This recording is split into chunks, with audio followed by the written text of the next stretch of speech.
Shadow work is about finding the repressed parts of ourselves that is unhealed so we can accept and heal it. One of the most common ways you can discover hidden unhealed wounds is through a method called projecting. So, what is it and how can one use it to do shadow work so you can improve not only your self-esteem but in relationships with others? I'll teach you how to identify it and most importantly, how to heal it.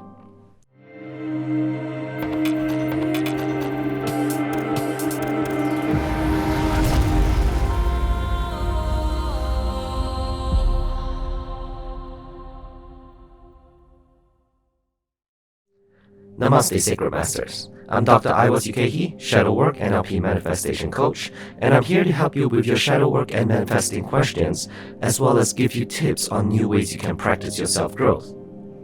Today, we're going to talk about projection. So, what is it? Projection is a defense mechanism when conflict arises within you. But instead of working within, you attribute those feelings to someone or something else. There is an old saying, what you dislike about others is what you dislike about yourself. This is extremely useful in shadow work because projection shows our blind spots. These are unaccepted and repressed parts of yourself. Your feelings, your thoughts, your tendencies, your fears. These things that you disown and place it on someone else. It is like dumping a mess into someone's house and then hating them for being messy.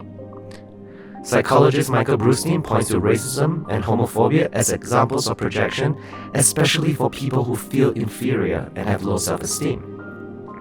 A common example is a cheating spouse who suspects their partner is unfaithful because they do not want to acknowledge their own infidelity, so they transfer and project this behavior to their partner instead. Other common examples of psychological projection is when you think or say or act things in ways such as, he or she hates me. Oh my god, he or she is so fat, ugly, or slutty. That is gross or bad, get it away from me. Sometimes projection can seem like a good thing as well, like, if I can do it, other people can as well. You may think it is good, but it's actually unrealistic. For example, you may be unhappy that your coworker is not as hardworking as you, so you say things such as, if I can do it, so can you. But here's the thing, you would be doing the same thing as the unrealistic models in the cover of magazines demanding that you be as skinny as them, or the guru who makes you feel shameful for not making $1,000 while sleeping, even though he doesn't as well. All this projection does is set you up for disappointment and frustration. See, we all do it, even me, because we feel more comfortable if we don't see the negative qualities within us. You may have experienced being a victim of projection as well. You may have had people accuse you of not listening when the whole night they have been the one talking. If you stick up for yourself, you've been accused of being selfish even though you've been the one who tends to go along with others' ideas. Your boss may even accuse you of not working hard enough, even though they might be the one who is not working. Nobody is free from it. Projection is so common because in all of us, we have fear and anxiety, shame, insecurities, childhood pain, trauma, suppressed fantasies, repressed desires, expectations, judgments, unfinished business, pent-up emotions, negative core beliefs, and the list goes on. In fact, this character I am putting on YouTube, the mask, the voice, the costume, the lighting, is also designed to elicit some form of projection as well.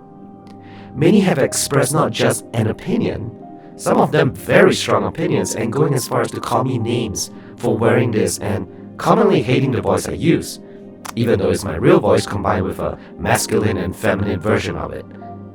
Thus, the design of this character elicits the first steps of projection. What do you hate about it? What do you dislike about it? In fact, now is the time. Comment below if you find this off-putting and really start to see how you are projecting. I welcome the hate. I welcome any negativity. It is, after all, designed for that very purpose. Not surprisingly, most of the people who hate me come from repressed parts of the world in cultures where doing things different is frowned upon. I want to say that I welcome your opinions.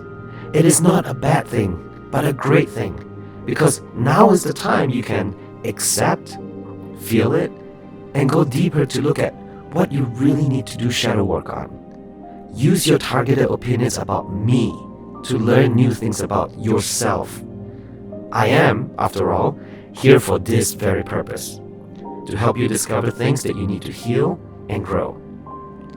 If you say I look scary and my voice is off-putting, now is the perfect chance for you to confront realities of anxiety and surface feelings that you've hidden away.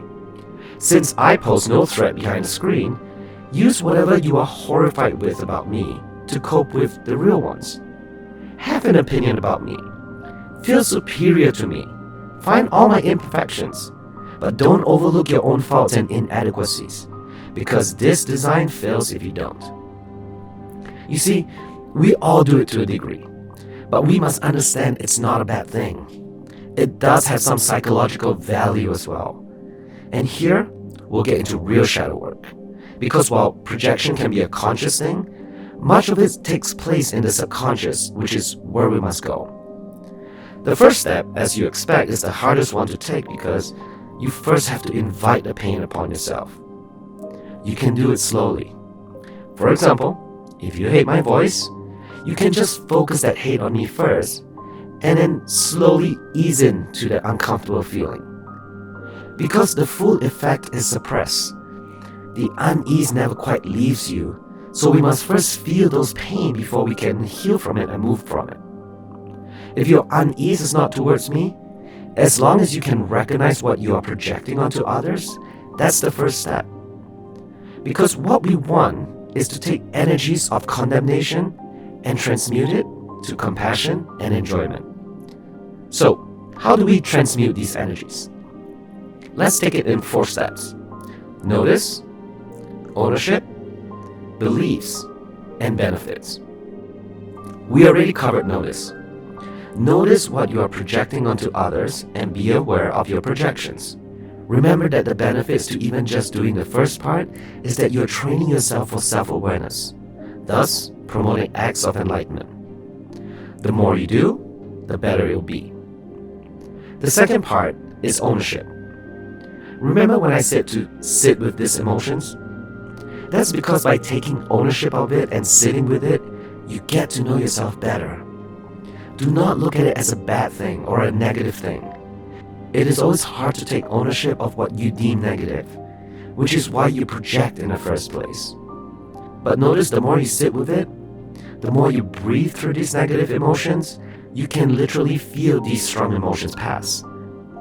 Let's take an example of someone who feels they need to tell others what to do, how to dress, how to talk. While they may think to themselves as coming across as giving good advice, the truth is that they are controlling. They can sit with that grief and shame, breathing through it, whether just by self-reflection or meditation, and feel it pass. The next step is beliefs. This is when you have to really look back and see where those beliefs come from. Did you have to struggle against people controlling you? Did your parents try to dictate not only your studies but your hobbies too? Start to look back where you have felt those emotions and when you felt they were apparent in your life. Notice how they have affected your life and how you have projected it onto others. But most importantly, realize that it is just learned beliefs, and these can be unlearned. The last step is benefits. What are the benefits of letting go of these feelings? Perhaps if you feel the need to control others, it is because you don't like being controlled yourself. So the benefits to it now is that you can learn to practice healthier boundaries. You can learn to take control of yourself now instead of letting others take control of you. When you do that, you suddenly realize you don't have the need to control others anymore, and you won't be fazed when others try to do it for you. It is both healthier for you emotionally and spiritually as well. For some of you, you might want to actually change beliefs if you find no benefits. You can take a look at this video. I'll post on the links above and the description below on how to change your beliefs through your emotions. So remember, heal yourself, because when we project onto others, we make them responsible, but we can change them. By taking ownership, you are putting these negative aspects into a place where you have control and power to heal. When we give others power by projecting, we remain stuck in the victim role and mentality. Thus, these negative energies continue swirling around us, building and building, until one day it comes out in toxic ways and inopportune times, hurting us and the ones we love. Now, I want to make it clear to you that you have to have a healthy psychological maturity to practice catching yourself projecting. Like all forms of shadow work, one can easily think of things as merely changing your inner world so that your outer world changes. But please use discretion as well. If you think that nagging about being lazy is projection, then you might be right. But if you think you hate your spouse for beating up on you, that's not projection. If you are in an environment of abuse, both psychological and physical, you need to express boundaries or leave the situation. The dark side of doing shadow work and other psychological or spiritual self-growth is that there will always be people who abuse it. This is why light workers and those who practice self-growth with strong amounts of empathy find themselves unknowingly targets to toxic people such as narcissists.